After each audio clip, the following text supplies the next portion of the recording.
Our own mind has to be changed. We have to change our mind about ourselves. In what way? A knowledge of self. The Unconcealed Live Talk Show. Ready to step up, step up. God support those who support your vision and your direction. A knowledge of self. The Unconcealed Live Talk Show. It's about being unapologetic and being empowered where you need to be. You want answers? A knowledge of self. The Unconcealed Live Talk Show. You gotta believe God's strength gives us strength. Yeah. A knowledge of self. The Unconcealed Live Talk Show. I believe that your experience is your testimony. Yes, sir. Our own mind has to be changed. We have to change our mind about ourselves.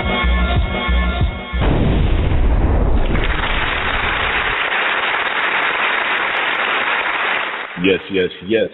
First of all, I want to say blessings to everybody. God bless. We want to welcome you and everyone listening to the sound of my voice to the Unconcealed Live Talk Show with yours truly, Naz, out of the New York, Jersey metro area.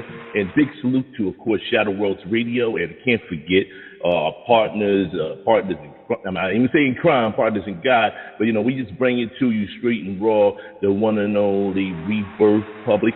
You know, relations, media, they holding us down. Much love to Simone and the team. Oh, my God. I want to say, first of all, I hope everybody having a blessed week.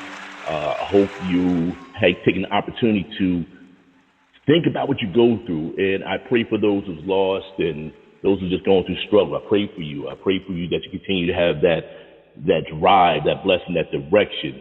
You know, without, you know, vision, you know, you can't have action. So we want to make sure we send that inspiration to you guys. But today's show, we're going to have a good one. We're going to have a great one. So before I even bring on our guest, I want to first kind of do a little tidbit before I bring him on. Our guest is a legendary because on this show, we will empower, unapologetic empowerment. This gentleman is from Baton Rouge, Louisiana. He's a co-founder of his nonprofit organization, Stop the Killing. He's a national community activist. This man goes hard for his community, the streets. He's a youth counselor that works at risk youth and stressed communities, especially our black communities that have been victimized by violence, police abuse, or just oppressed. And he also has a publication of Stop the Killing. You know, I want to proudly bring on, without no further ado, the legend, the one and only Arthur Silky Slim Reed. Welcome, brother, to the show.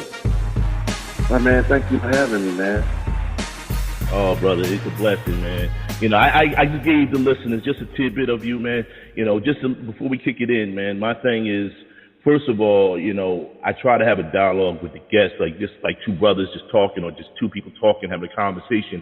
And we just trying to keep it, you know, unscripted, just talking about life in general because people just want to know who you are. So before I kind of kick the show off, you want to kind of let the listeners know a little bit about where you from, who you are, and where you at to now. Man, I'm from South Baton Rouge, Louisiana, man. I grew up in a place called The Bottom where I'm around 13, 14 years old. I actually started a gang that's become nationally known through rappers such as Lil Bootsy or Kevin Gates, Southside Wrecking Crew, which referred to as Four Down, and I'm also a member of the Rolling 30 Crip gang out of L.A., Los Angeles. So I come from a gang background for 33 years of my life, but for the past 20 years have been the most proud part of my life because I've been after the gang members. I've been after the individuals that's causing record in the streets. I've been after those drive-by shooters to let them know that we have been fooled into a lifestyle that at the end of the day brings us to the graveyard of the penitentiary. You know, I tell people in urban communities there's 3 yards that a young black man would definitely see: the front yard, the backyard, or the penitentiary yard. And the other yard that I always try to get them to avoid would be the graveyard. So those 4 yards are in a black man's life that's growing up in the urban communities because we haven't redirected those individuals' lives and let them live a lifestyle of death instead of living. And once I learned how to live, man, that's what I try to do every single day. I live to let others live because basically I have lived the life of 5 men. I've been on all sides of the fence, so definitely I'm enjoying myself right now helping to resurrect those that are in a spiritual death inside of the communities that we try to save. That's what I'm talking about, brother. See, that's a tough testimony. Now, it's when I say testimony, I'm not no how you say a religious heavy person, but I am spiritual. Your experiences enabled you to have a testimony, brother, and just going through your bio, going through your history, because I believe in research, I believe knowledge itself.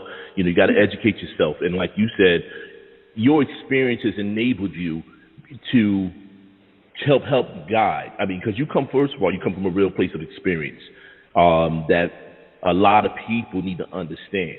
Because a lot of times, like I know, when you talk to some of our younger brothers and sisters, they're misguided, misdirected, and they thinking, okay, I have this Teflon thing on me, nothing's going to happen to me. But you've lived that life. Now, from my understanding, you've been through some life situations. I don't want to go too deep in your past. I want to definitely talk about how you overcame those challenges. I think that's where we at. I know we talk behind the scenes. We want to make sure we understand the past, but understand the present and where we're going forward with you. My understanding, you was shot. I also understand you had a life-death situation that changed you. Was those moments pivotal in your transformation to who you are now? Well, the life situation, the wreck I know you're referring to, definitely changed my life. But me getting shot, the 12 times that I have been shot, no, that didn't change my life, because I was actually, I guess you can say I was insane, and it was to a point where we could be together and someone shot us down and you died and I lived, and I would sit in a funeral and wonder, man, I don't know, what something he ain't tapped into. I actually thought that I couldn't die. I thought that I was invincible.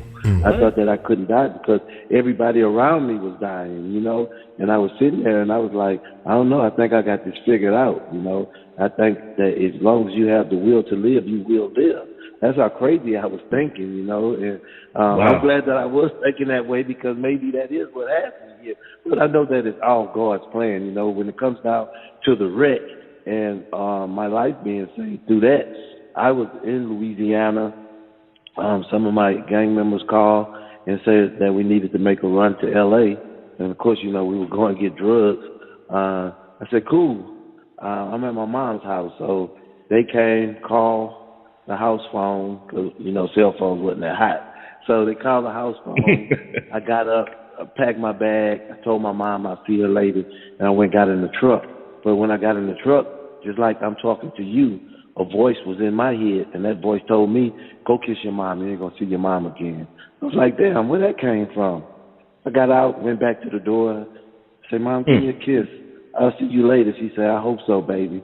I got in the truck, and we drove off, got on the interstate. We got from Louisiana to El Paso, Texas, and I wanted something to eat. I said, man, let me grab something to eat. We got off the bridge, and we got down to the bottom of the exit, and when we stopped at the stop sign, that voice came back again and said, look at that billboard. I looked out the window, and I looked at the billboard. It was a real car that had actually been in an accident, and at the bottom of it, it was all crushed up, but at the bottom, it had the words, everyone wore a seatbelt and everyone lived. I had never worn a seatbelt in my life, but something made me put that seatbelt on. I was like, wow.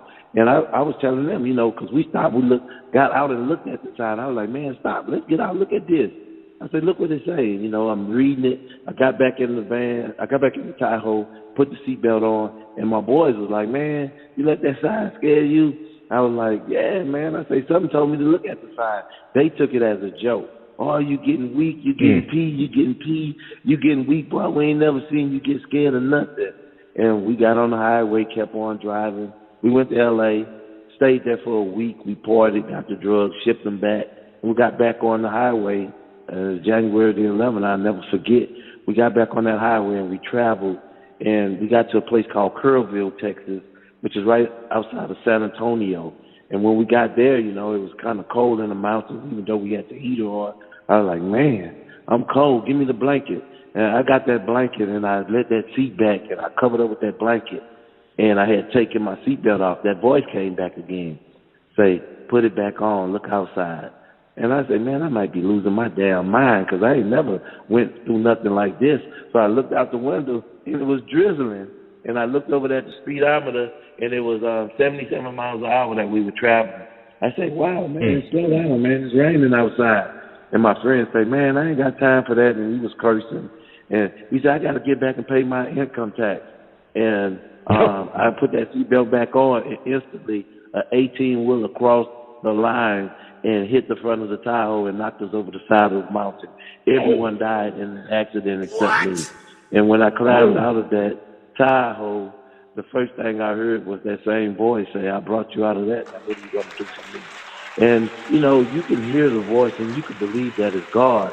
I'm at war with a couple of individuals that actually sell people on getting saved in one day. You know, we go to church, we come back home, and we join church. I got saved today. No, you didn't. You started to acknowledge that you need to clear your life up today because it's impossible to instantly get saved. And I know that I had just gotten saved from a death experience, but my mind was still wicked. I'm in the middle of the desert. My friends are dying. There's no one out there. One white guy stopped and asked me what happened. And I told him, and he drove off. But I thought he was leaving, but he just went to get the mile mark. He went to go get the mile marker number and call the authorities, but it taken them a whole hour to get out into the desert where we were. So in between that time, the devil started speaking to me too. God was already talking to me, but the devil started speaking too. The devil said, you know, Al got $10,000 in his pocket that y'all ain't spending.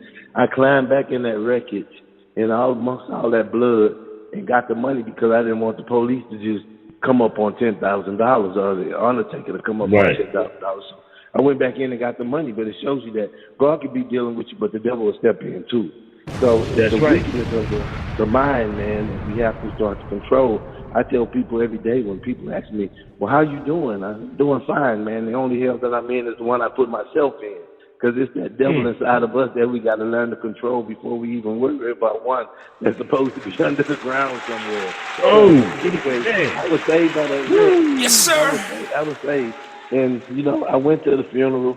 And, of course, you know, it turned into a major ordeal in my life because the family members of the individuals that had died actually started to believe that I had set the wreck up. And, you know, that's because I was a slimy type of person in the streets. And they called the state troopers and told them, oh, he did that because they was on the drug run. They investigated. No way he would have known he was going to live. They said, that's impossible, you know. So that went away. I went to the funerals. I ended up going to the funerals, and, you know, I was so saddened by the deaths. And then I just decided to, you know, just stay at home for a minute because I didn't want to get killed in the process of them thinking that I had done something wrong. And I did go under with the drugs, of course, because it was our drugs, and everybody, you know, I'm not going to just give stuff away to family members to be nice. It was my drugs now. Everybody else you know? So, but I went fishing, man. And I went fishing, and when I went fishing, you know, I caught a very small fish, and I took the hook out of his mouth and threw him back into the water. And that fish started flopping on top of the water. I watched my friends take their last breath out there in that wreck, and I had seen that, and I'm looking at this fish fighting for his life, and I became very saddened, and I started to cry, and I said a prayer. I asked God to not let the fish die because, you know, I just see my friends die. I don't want to see anything else die. Lord, please don't let this fish die. That voice came back and said, watch the glory of the Lord. So I'm watching the fish, and the fish doesn't swim into the water. It just keeps flopping. I got mad and broke my fishing pole and said, damn. I thought I heard the Lord talking to me again. And out of nowhere, one of those white birds that you always see hanging around water came and swooped the fish up out the water and took it off. And I say, wow. I say, Lord, that was a good one. Fed the hungry bird so it didn't go to waste. Thank you, Lord. And he said, how can I have so much? And that voice came back and said, how can you have so much mercy on my smallest creature, yet go out and try to kill my greatest, which is man, every day? And I put my gun down that day, and I never picked it back up. I started this mission, and I've been on this mission for 19 years now, doing the exact same thing, trying to save the greatest of God's creation, which is man. So that's how that happened. See, amen, brother. See, that's what I'm talking about. You know, people don't understand the journey of a people. They look at you or they see image, but they don't understand the history, how it came about. And I think it's so incredibly important that people understand a person, who they are as a core. When I say core, what made that person to who they are, what their journey came from. You're not out here just doing it to be doing it for some gratification or some pat on the back or trying to be famous. You have a genuine testimony and experience that you must deal with, and you are dealing with, man. And first of all, brother, I got to salute you. You know, what you've gone through and these signs and things that you've been blessed upon to make your moves is definitely a testimony, man. And brother, we need your story. That's why when me and my producer behind the scenes, Simone, we been talking about it, and she brought you to me, and I read the bio, and I just read more about it, and I said, okay, I know this man, I've seen him before, and I said, you know what, we have to, as a community, work together to have the like minds to help our people, in the hood, the at-risk, those who's confused. Because in the next question I want to ask you, when I say confused, you was in such a dark place. And we have a lot of young people, and I know you know this already, those who's influenced with the streets, the gangs, or even those who's not even influenced with that, but just have this dark mental place because they may have been affected by maybe child abuse, drugs, poverty.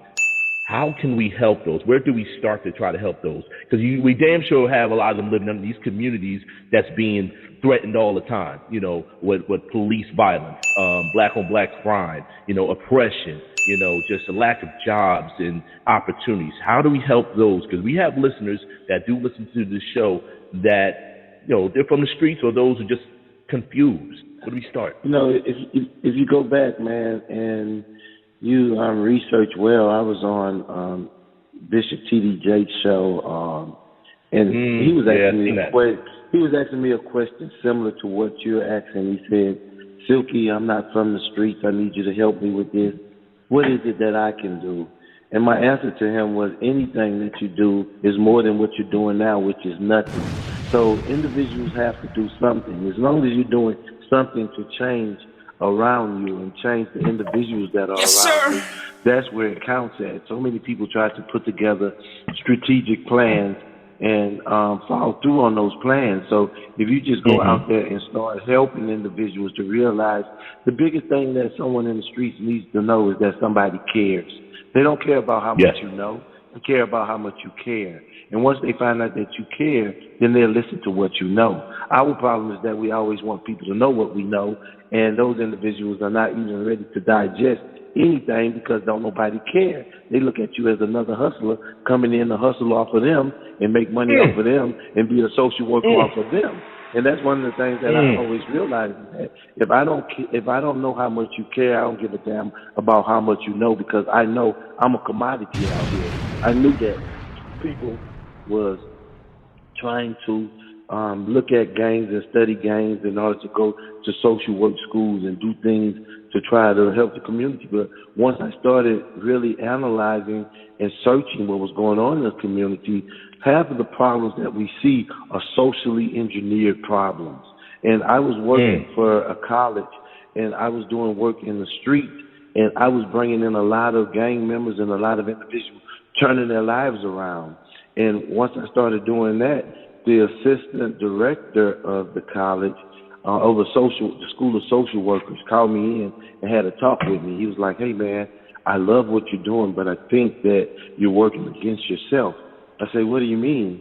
He said, if you found an older house in your neighborhood that could be repaired and brought back up to good standards and that you could sell it, what would you do? Would you tear it down or would you repair it? Would you remodel it?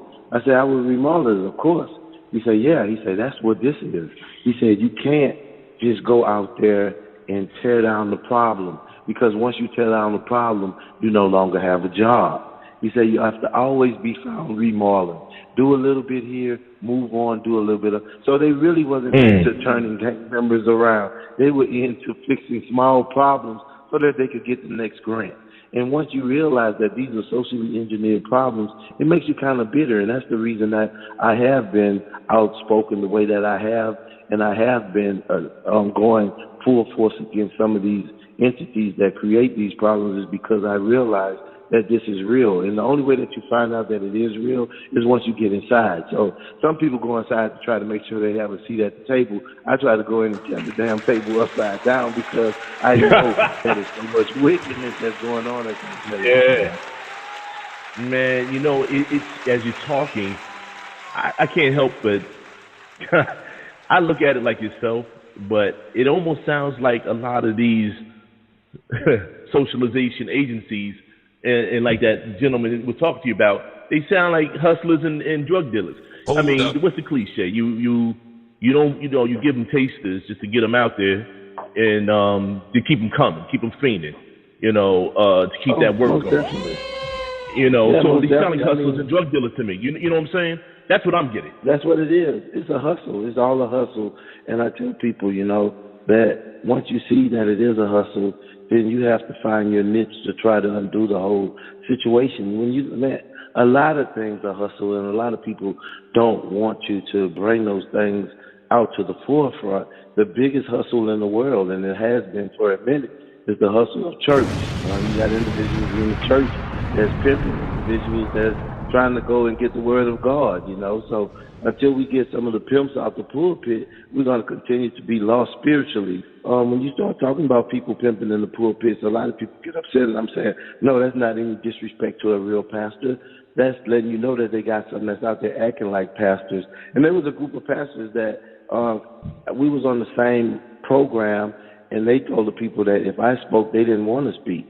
And the people asked them why. They said, because he's at war with pastors. And when I opened up in my speech, I say, pastors didn't want me to speak because they say I'm at war with pastors. I say I'm not. I'm at war with Satan, and it's not my fault that he has disguised himself to look like pastors in his last day. I say it's in the book because the book tells you that they will have a hireling and a good shepherd. The good shepherd will give his life for the people. The hireling will run off. And it says, woe to the shepherd that feeds himself and not the flock. So if you see someone and you're going to church every Sunday and the preacher living better than you, something is wrong with that, So I tell people, just be aware of how you're being led and who's leading you, because there are definitely some imposters out there in this day and age. They got some wolves in sheep clothing that's taking up these people's lives. And a lot of people, well, what church do you go to? Well, I'm on the road so much I can't go to church too much. But I also found it very self-gratifying to say that I will not go sit in a church for 2 hours and listen to a word to save me from a hell after I die, and then get up and walk outside and open the doors of the church and walk outside into a hell that I got the power to change. So I'm outside of the doors of the church, changing that hell that's surrounding us. We in church all day, brother, and then when we walk outside of the doors of the church, we walk into a hell. And just speaking of that, I have to share this story because I think God just put it in my spirit. The church really doesn't know how much power that it has. In the late 90s, I was selling a lot of drugs. I was in the gang culture, but I always lived in a very affluent neighborhood. And one time I moved into this neighborhood, and there was this mega pastor that I always was on TV. Me and him became kind of cool, and he would stop and talk to me, and I would tell him that I was in the music business, and just to keep him out of my business, I told him I was in the music business, so he wouldn't have to try to figure out how I could afford the house that I was living in. And one day, him and his church was doing some things, and this pastor spotted me in the project. And I think, I'm not sure, but I was told that he asked somebody who I was, and they said, oh, that's the leader. And once he found that out, he realized that I stayed in his community. And I was at home one Saturday, and I was watching 60 Minutes, and I heard some noise outside of my house. And I said, wait a minute. And I had my house set up to when you come close to the sidewalk, it would alert me with a flashing light inside. So I grabbed my pistol, and I ran to the window to see what it was. And when I looked outside, he had about 100 to 200 members out in front of my house with candles, and the sun was going down, and they had a drum, and they was beating the drum, and they was singing a song. Satan, we're going to tear your kingdom down. You've been building your kingdom all over this land. Satan, we're going to tear your kingdom down. And that scared the hell out of me. But it also let me know one thing. I was no longer in the darkness in his community. And he brought that to my house to run me out of my house and get his family safe again. And I ended up putting the house up for sale, moving. So that's what the church has to do, form the full body of Christ and go into these communities and put them on alert. And I think the pastors are so scared, them people will kill you. But if you got the full body of armor of God on, you don't worry about death. You try to remove those evil spirits. It worked with me and it will work with others. The church just doesn't realize how much power it has. That's right, brother. A strong story, strong testimony. Now, when we have churches, I mean, I'm going to get, before we get into a little bit more about what you're doing now, we have churches, and I'm glad you brought that up. We have churches in various communities all over, north, south, east, west. Is there any maybe ideas or things that we could bring on this platform that we could try to get them to kind of get away from their traditional stance of how they do things and kind of get back into the community? Not so much preaching to the hood, but kind of, you got to relate to, like you said, you got to relate to the people in the community in the hood. Those who maybe not be of God or those who just lost in their way. I mean, how can we kind of change that or maybe start that process? Because I'm down for that when I talk to fellow brothers or fellow sisters, who maybe is having the church and try to get them to come talk to our young people or maybe those in the hood or the community. How can we do that? Because you said they have a lot of power. How can we do that without kind of scaring people away from God? Man, I'm a very spiritual person, and I read the books diligently. And inside of the book tells you that you have to go after those individuals that's out there in the highways and the byways. So what the church has to do is come out of the four walls, put the church in them, and go into the communities and start working with these individuals. The problem right now, everywhere I go in different shows that I come on, everybody's concerned about the youth.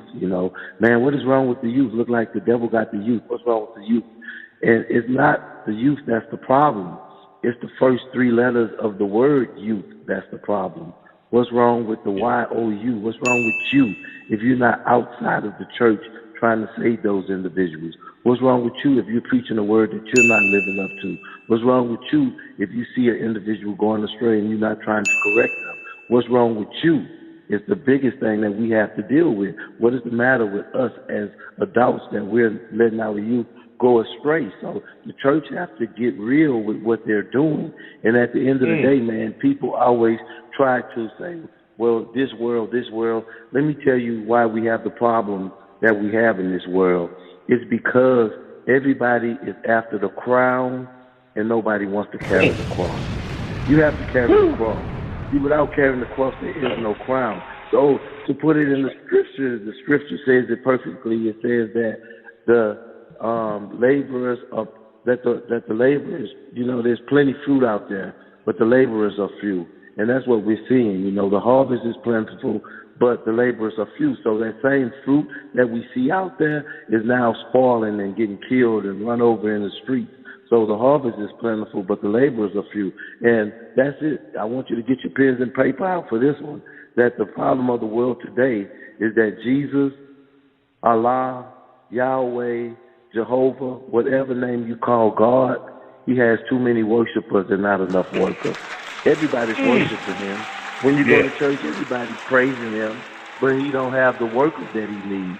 So Jesus, God, Allah, Yahweh, whatever name you call him, Jehovah, he has too many worshipers, not enough workers. And the thing is that even Jesus said it. Jesus said that, Master, what must I do to inherit the kingdom? He said, look, put all of that aside. Put all the worldly stuff aside. Pick up your cross and what? Follow me. Well, where we going? Got some work to do. We got to go save some souls. Right now, the only thing that we doing is worshiping and praising, but no work. After church, you ain't got no assignment after church.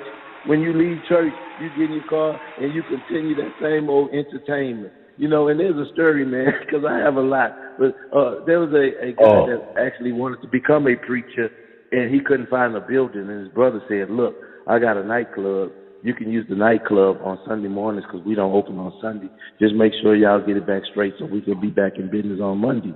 And he said, oh, that's fine. Now, one Saturday night, one of the patrons got drunk and fell asleep in the stall. And Sunday morning, he heard that organ out there playing. He heard the drums playing. And he came out of the bathroom, and he started dancing in church. And the preacher man seen him say, hey, what's the matter with you dancing like that? He said, this is a club, man. He said, no, it's church in here today. It's Sunday morning. It ain't no Saturday. You must have been in there sleep. He said, man, I must have fell asleep in there. He said, now you can either sit down and get the word of God in you, or you can leave. He said, well, I'm going to leave, Pastor. He said, well, why wouldn't you want to get the word and God in you? He said, because half of these people that's in here today was in here with me last night. See, that's what we allow.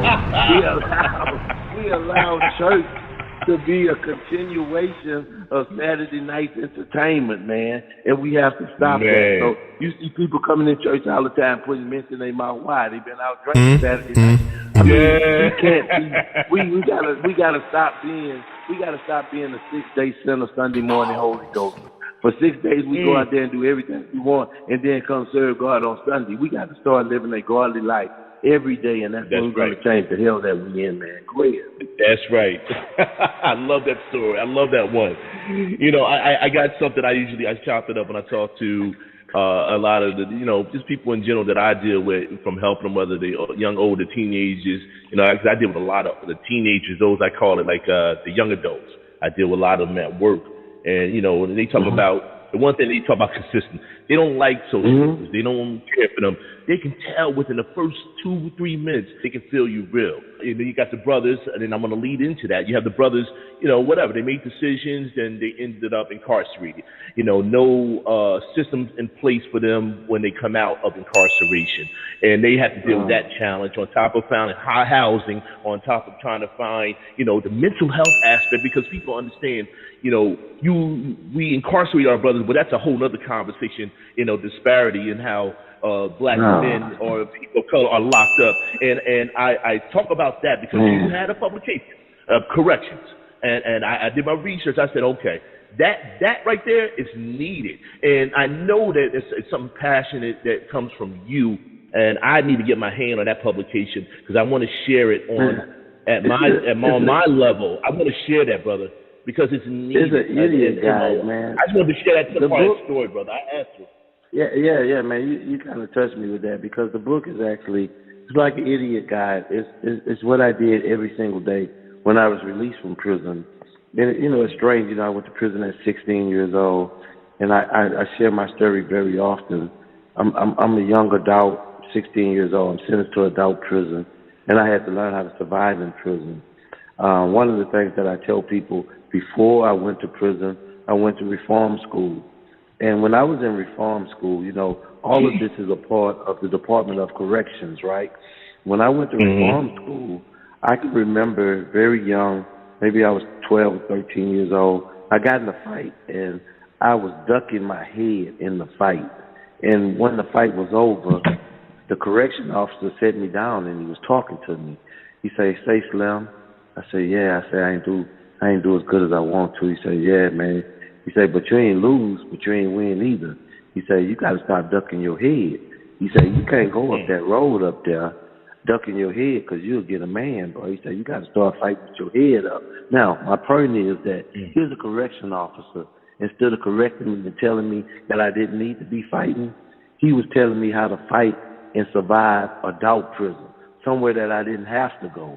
But I guess in his mind, this Negro going to penitentiary. And you don't want to go to penitentiary fighting like this. People that go to penitentiary fighting like this, they get a man. And it made me more skillful in fighting. But if he would have corrected me, that could have been my one stop right there at the juvenile facility. I would have never went to an adult facility if he would have told me, you don't want to be in here fighting like this.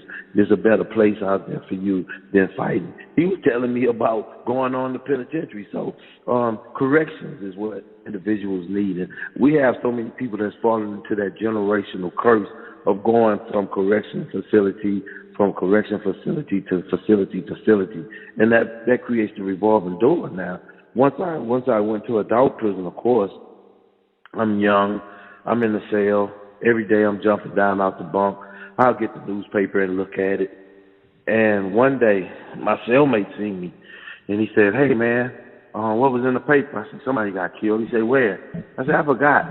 I said, "You want the paper?" He said, "Nah, read it to me. Check it out."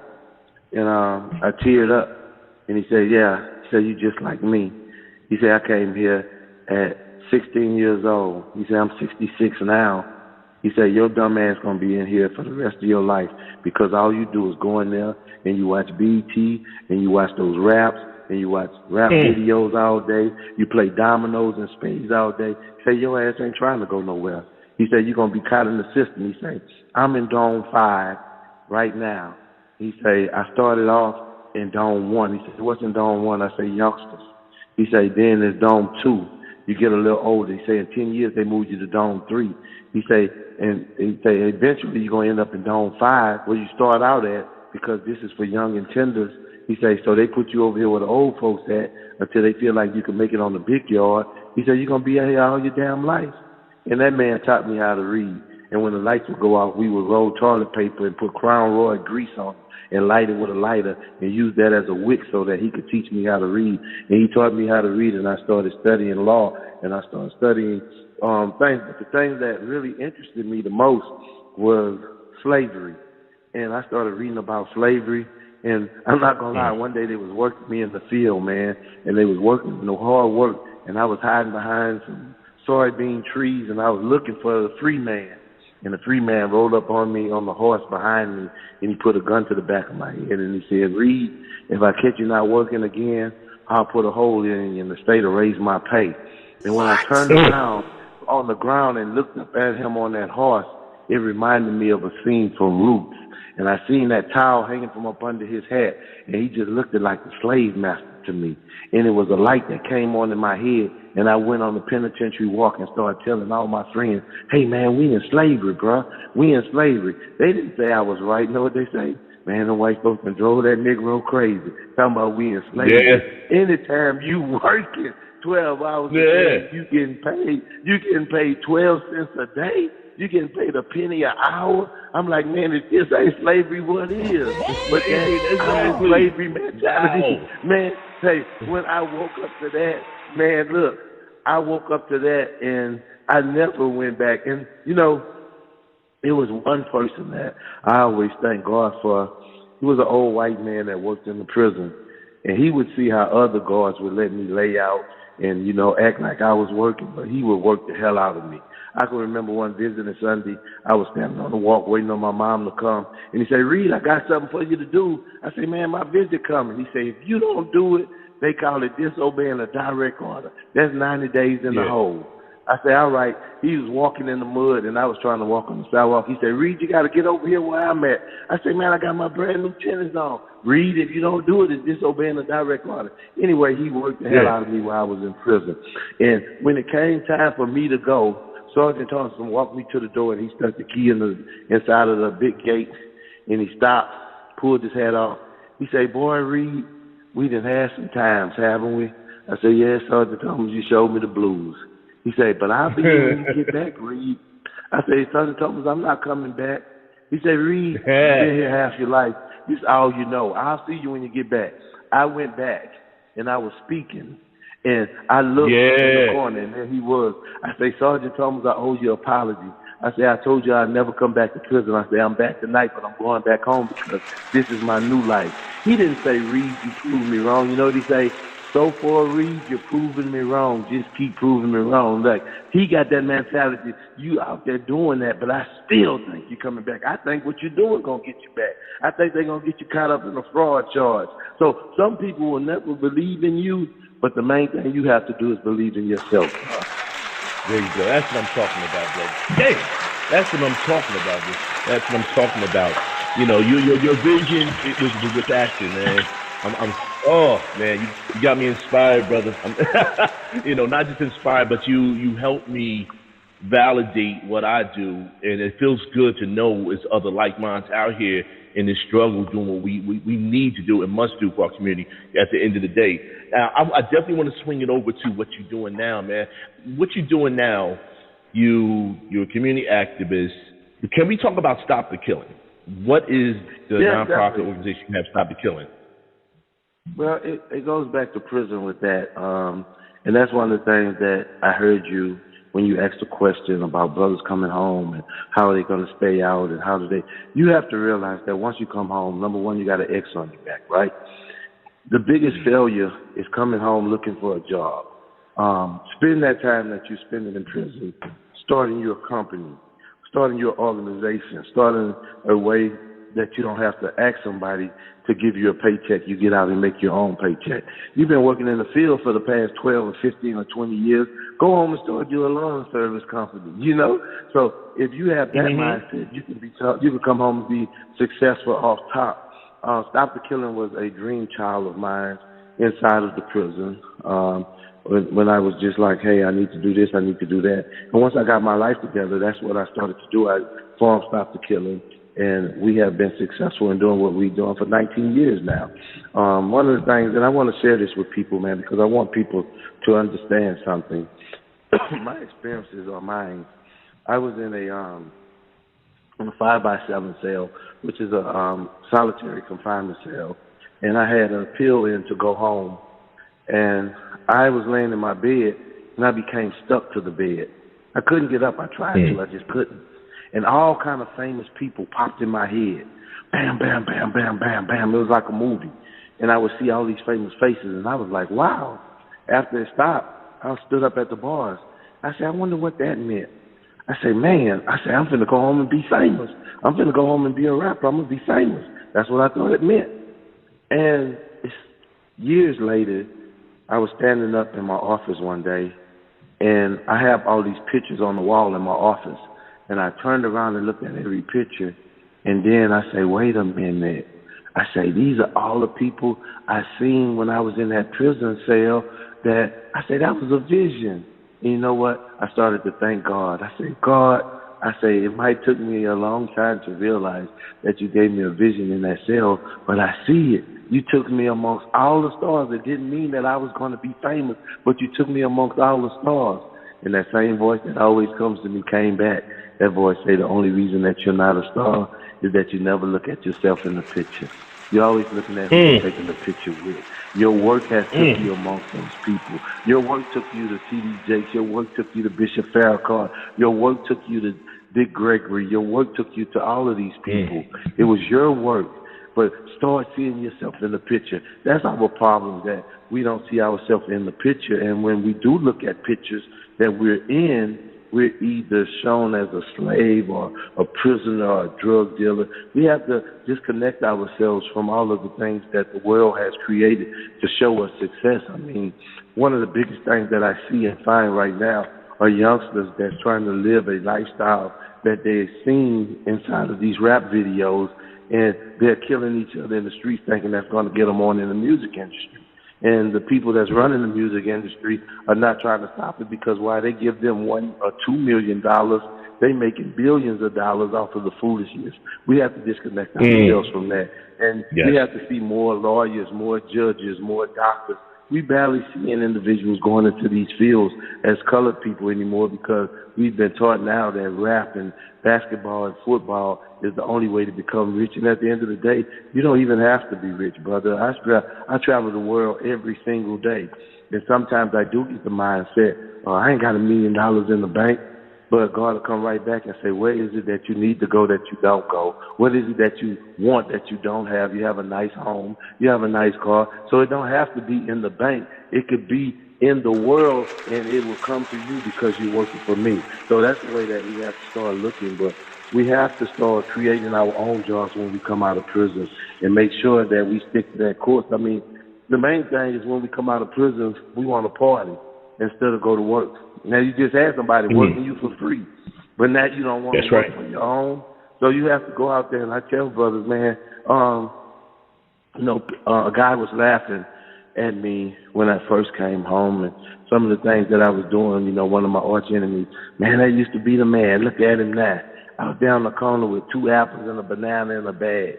And I was telling them, I would say, hey, I look at this as the same way I looked at the dope game. If I stood on the corner selling a $20 rock, I'm selling this bag of fruit for $3, and I sell 150 bags every morning. So you do the math on that. That's better than going talking about how much I'm getting paid and pick up a $300 or $400 check at the end of the week. I'm making more than that in one day. You know what I'm saying? That's so right. That's right. Your That's mentality right. In your mind of hustling. So when you see the brothers out there selling fruit, support those brothers, man, because they making good money. You know, but you got people that's so they're so programmed into being a slave. So when they see you out there selling the fruit, you know what they say? Man, look at him out there trying to sell fruit. He needs to get a job. That is a job. You know, so that's right. Man, that's right. That's right. That's right. Stories, you know, yeah, it is a job, man. But one of the stories that I just want to share, and this is just for laughter, brother, is that I was incarcerated in Los Angeles, and there was an old guy in there. He was a panhandler, you know, and he came in the cell, and I was like, man, what you in here for? Man, they brought me in here for panhandling. And he said, you know, man, it's rough out there being a panhandler. I said, I know. He said, man, I walked up to a limousine, and he said, when the window came down, it was Prince. And he said, Prince gave him a $100 bill, and he said he was thanking him. Thank you so much, thank you so much. And he said, the woman that was in the car with Prince say, why don't you get a job? And he said, he told her, why don't you get out here in this hot-ass sun and see, ain't this the job that I'm doing? You know what I'm saying? So it's all about the mentality. And when you think about it, bro, standing out there in that hot sun begging for money is a job, man. So that's a job. Mentality. Yeah, it's a mentality thing, man. So definitely. Oh man. Yeah.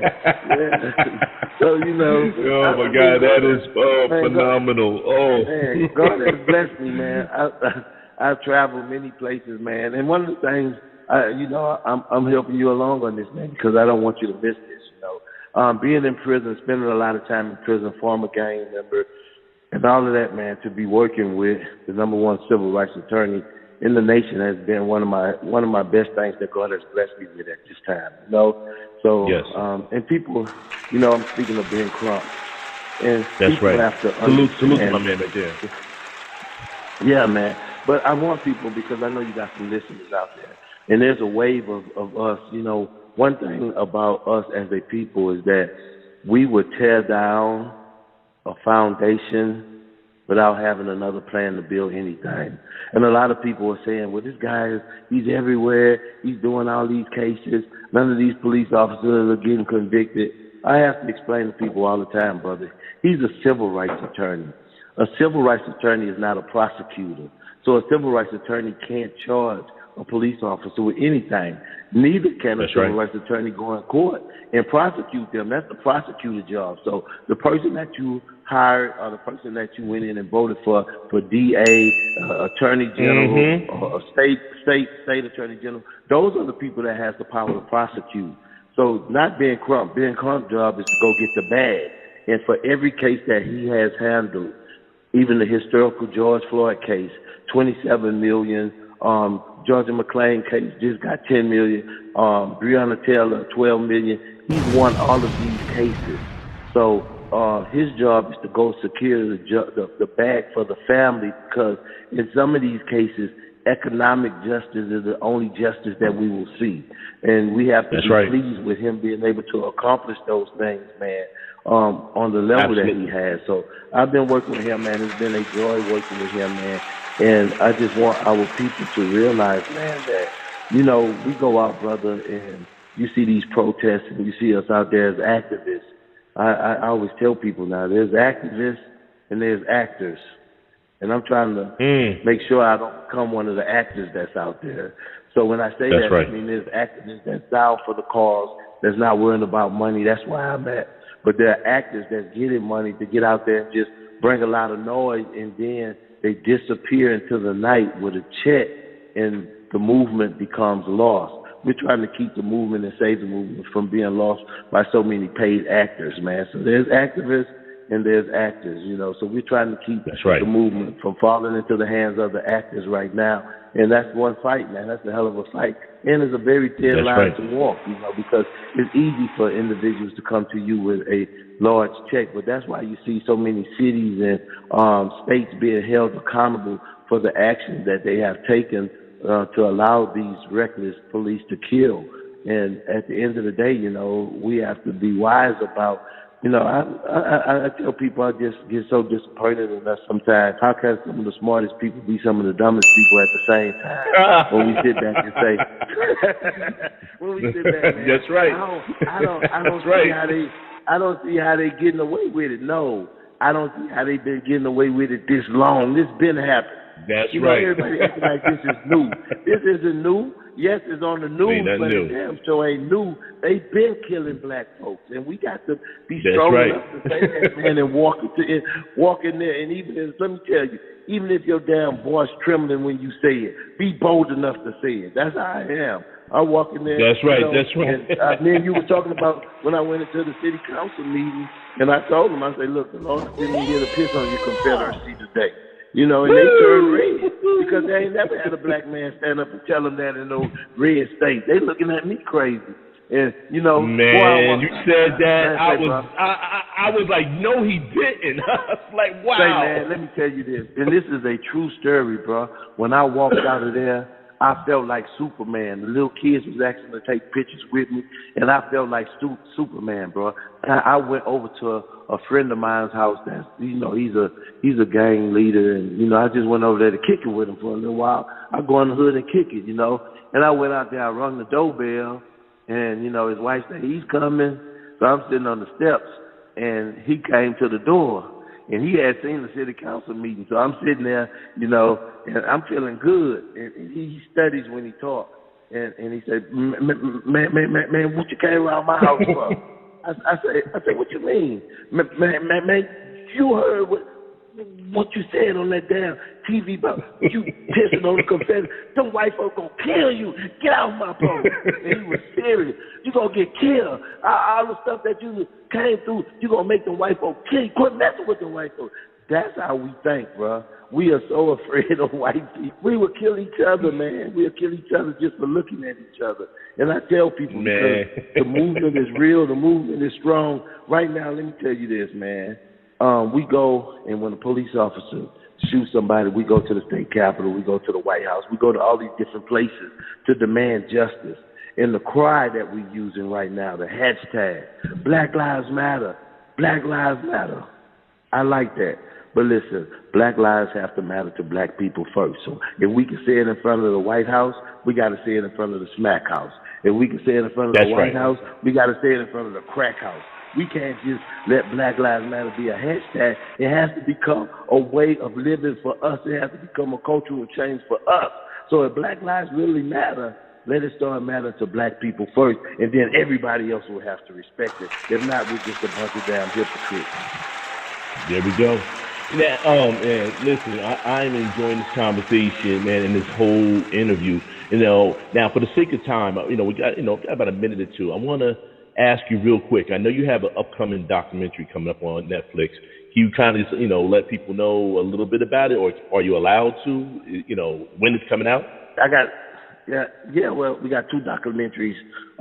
We got the one with me and Ben Crump that's going to be coming out in February during Black History Month, and that's going to cover everything that's been happening with the police killings and how things been happening. It's going to cover all of that. The next documentary that's my documentary is called If the Tables Will Turn. And the thing that we're doing in that is we cover the story of George Floyd, we cover the story of Breonna Taylor, other individuals that was killed, and we're asking them, what if this was a white person? Would it be handled the same way? If it was a white person, would you let them walk away like this? So If the Tables Will Turn is the documentary that I'm working on. And I have a new book that's going to be coming out called Fight for You. And it's just going to be covering some of the things that I've done in my lifestyle and how God has changed me to be the individual that I am today, man. I enjoyed your show, though, man. Just real quick, man, is there anything, first of all, is there any way people can contact you? Any information or social media or contact information, people can contact you if need be?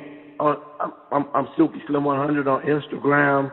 I'm Silky Slim on Facebook. I'm Silky Slim 100 on Twitter. You can go to my website, www.stoptheinc.org. Man, and why I say, man, let me tell you, I know God just hit me with this, man.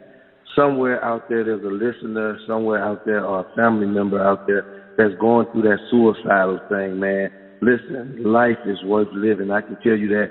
I tried suicide 3 times, and God kept me here for a reason, man. So listen, don't do it.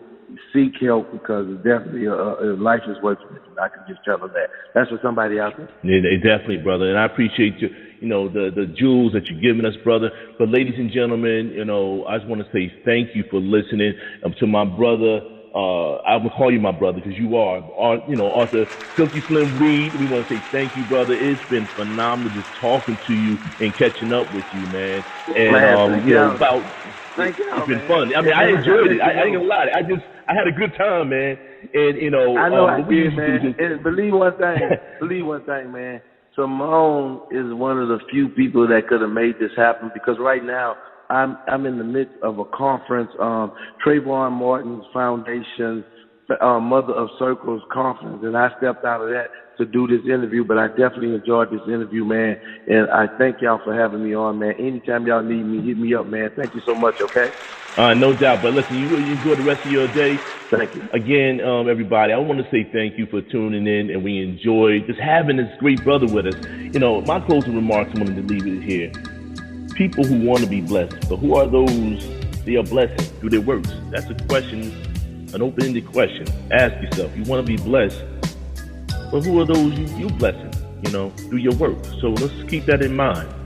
Those want to, like my man said, everybody wants the crown, but they flee from the cross. So again, God bless everybody. Stay blessed, stay favored. Your vision has to come with action. It's the Unconcealed Talk Show. Yours truly, Naz, and of course, Rebirth, PR Media, and Shadow Worlds. God bless everyone. Have a good one.